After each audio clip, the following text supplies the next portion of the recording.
welcome to your bi-weekly reading with me, Lorien. Welcome back to the Wellington Witch. If you are new here, welcome, thanks for joining me. So this is going to be new. This is going to be a bi-weekly reading, so every 2 weeks, a reading for you guys. It's kind of something I've had on my mind for a while, and I just wanted to get back more into tarot readings as well as pick a card. I love doing the pick a cards too, so I'm not avoiding that, but this is going to be sign based. So we're going to go through the zodiac bi-weekly readings, really excited about it. And if you want to drop a comment down below, let me know if you actually, enjoy these readings, if you want to see more, if it resonates with you, any spooky happenings that have been going on for you. Definitely let me know. I am all ears for that. But we're going to be using the Druidcraft Tarot. We're going to be using some new runes that I've got recently and drawing a card from the Grimoire little oracle, mini oracle deck that was recently received in a witch casket. So sit back, relax. If you want to get a little beverage, that's fine. It's going to be a very brief overview of the next 2 weeks for your sign, sun, moon, rising. You can also check out your Venus, but that may come and go as the months progress. I always recommend sun, moon and rising just to get a full overview. Without further ado though, let's get on into your reading. Hello Sagittarius, here is your reading. So let's have a look. Hopefully this can load. I'm doing this on the Monday because this phone does not like doing things that I tell it to. And it's Mercury retrograde. So let's have a look. This is Sagittarius, sun, moon, rising. You can use it for your Venus sign. However, I do recommend just to do it for the main three. It seems to do it a lot better for them. Okay, you have the Hangman in reverse. That's come out several times. Sorry, upright. It's come out several times in reverse. You have, Two of Swords. The King of Cups and the Seven of Cups. I'm being drawn to look at the bottom. So you have Cernunnos, which is the devil there. So let's just pop that over there. Okay, let's see what we've got here. So you have no reverse cards, so that's great. You do have some energies that seem to be a little bit stressful, which is absolutely understandable considering the current climate. I feel from this, the frustration stems from having to put a hold or a pause on something. It feels like you have... Something feels like you've personally sacrificed a great deal to achieve something that hasn't yet come to fruition. Maybe it was for a relationship that you thought was going to bloom and it just hasn't quite done that yet, or you thought somebody was going to be different and they're just not. I'm getting this for a lot of my female subscribers actually. I mean, not to say that the men are any particularly. It just feels like that's the case. Something was not as it seemed, and now you've kind of realised that, but you did sacrifice a lot for it, and it just now seems like there's not been as good a return as maybe you envisioned that there would be. Which, to be honest, I'm with you there. I understand. It's incredibly frustrating when somebody doesn't do what they said they were going to do. But I do feel that you are now moving past that. It could have been a water sign, but it could have been also somebody who's just emotionally balanced, or seemed emotionally balanced. That's for a small percentage of you. I see that being 30%. However, this guy coming through here is somebody who seems to be in your life within the next 2 weeks. Very strong personality, very good emotional healer, seems to be able to listen to you and talk out your problems with him, talk out things with him. Maybe somebody professional, because they can be an authority, so it could be like a trained healer, doctor, therapist, Reiki healer, somebody like that, because I see this. But Seven of Cups next to him brings back a sense of faith.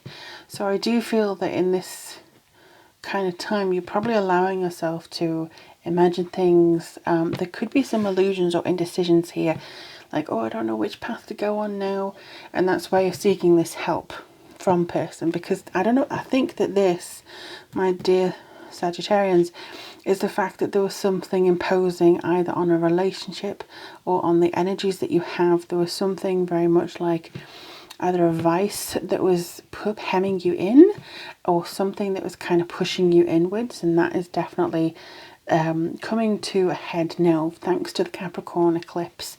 Over the next 2 weeks you're probably going to start seeing things change. Mars is in Aries, so that's giving us all a little injection of push, but I do feel that there's a lot coming for you here that says emotionally you may be feeling a little bit upside down, topsy-turvy, but it is going to level out, and it is going to give you a sense of understanding about yourself. The eclipse in Capricorn, if you are Sagittarius rising, would have been in your second house of finances, and it's about getting to grips with how you spend your money and where you're getting it from. It could also be being very practical. Saturn is very much somebody who kind of governs things like that, so I would say just sort of make friends with that planet if you can. And with Mars being in Aries, which is traditionally, if you have Sagittarius rising, again, first house, this would be creativity, spiritual practice, the mind. So this may be figuring out what you feel, what you think about certain situations, how you marry both the mind and your spirituality and your emotions all in one, because you could be feeling overwhelmed a little bit. But I do feel it could be a knock-on effect from a disappointment that may not have even happened that long ago, but I do feel as well it could easily be 3-6 months before, and you're still having that energy come through. Let's have a look what the runes say. I do see you getting things sorted. I see you getting things organized. Just be careful who you invest your emotional labor and time into over the next 2 weeks, because I think that you may find a little bit of a push with some of them, or they won't listen to you how you thought they would. So just be careful again there. Okay, so this is basically the cup.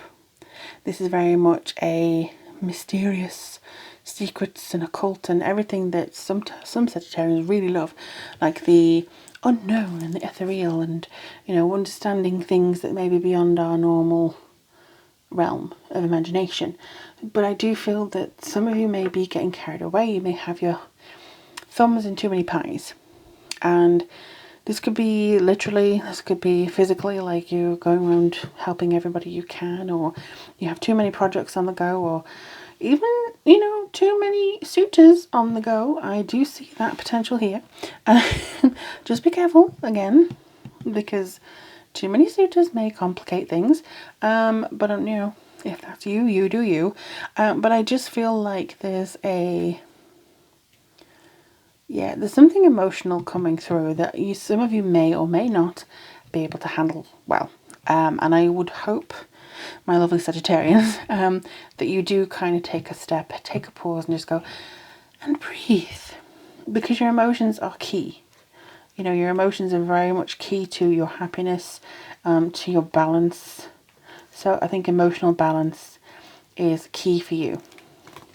So look, what's the little cards have to say for you, lovelies?